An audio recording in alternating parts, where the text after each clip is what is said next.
গতকালকে হঠাৎ করে লাইভ পিজা খেতে ইচ্ছে হলো, আর লাইভ পিজা খেতে হলে অবশ্যই আপনার ওপেন প্লেসে যেতে হবে। তাই হঠাৎ করে চলে গেছি হচ্ছে হাতির ঝিলে ঝিলপাড়ে। সেখানে লাইভ পিজার অনেকগুলো দোকান আছে, আর ঝিলপাড়ে গেলেই এখন লাইভ পিজার শুধুমাত্র এই একটা দোকানই আছে, যেটা হচ্ছে পুলিশ প্লাজা যেতে যে ঝিলপাড়টা আছে সেখানে। তো এইখানে যাওয়ার পর এই যে আমাদের লাইভ পিজাটা বানাচ্ছে, আর লাইভ পিজার যে প্রসেসটা সেটা আমি আজকে আপনাদের দেখাবো। আর যে লাইভ পিজা বানানোর জন্য এই ছেলেটা এক্সপার্ট, সে বানায় রেগুলার এখানে লাইভ পিজা। প্রথমে সে আগে যে আটার যে খামিটা, সেই খামিটা রোল করে নিচ্ছে একদম রুটির মতো, কিন্তু এটা একটু মোটা রাখতেছে। যেটা আমরা নর্মালি বাসায় যে রুটি বানাই বা যে খামিটা বানাই, সেই খামিটাই নাকি ওরা ইউজ করে, বাট খামিটা একটু একদিনের মতো রাখে আর কি। সো এটা যে রোল করে তারপর এটাকে পুরাটা একটা রুটি শেপ দিবে। ফার্স্টে এটাকে মোটামুটি একটা শেপে আনার পর এভাবে এই যে হাতে নিয়ে ভালোভাবে ওলট পালট করে নিচ্ছে, এবং এরপরে পাত্রটার উপরে রেখে এটাকে কিছু সময় কাঁটা চামচ দিয়ে খোঁচায় নেবে যেন ইনগ্রিডিয়েন্টস গুলো এটা থেকে না ছোটে। লাইভ পিজা খাওয়ার একটা সবচেয়ে মজার ব্যাপার হচ্ছে কি কি ইনগ্রিডিয়েন্টস ইউজ করা হয় সেটা জানা। যেমন এখানে দিছে হচ্ছে রেড সস, আর উপরে একটু সয়া সস ইউজ করছে। পুরো বানটার উপরে যখন সসগুলা পুরোভাবে গোল করে পুরোটাকে মিক্স করার পর এই যে চিকেন দিচ্ছে, চিকেনের পরিমাণ খুবই কম। সে যতটুকু চিকেন নিচ্ছে হাতে সেটাকে ছিঁড়ে জায়গায় একটু করে সেট করতেছে।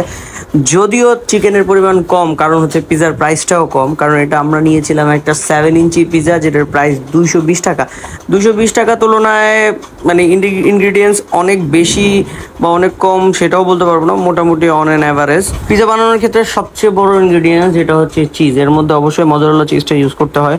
এখন মজারেলা চিজ অনেক ধরনের আছে, অনেক প্রাইজের আছে।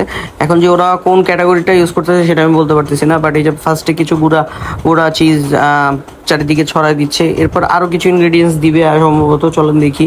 আর চারিদিকে এভাবে চিজ দেওয়ার পর আবার চিজ কাটতেছে, যেখানে চিজ কেটে ও পুরোটার উপরে মোটামুটি একটা হালকা লেয়ার দিবে, যে লেয়ারটার কারণেই আমার মোটামুটি পিজাটা প্রিপেয়ার হবে।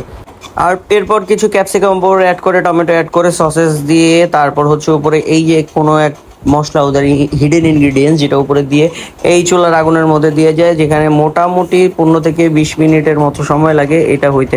আর ঠিক 15-20 মিনিট পর আমাদের সামনে এই যে আমাদের যে পিজাটা আছে লাইভ পিজা, সেটা চলে আসছে।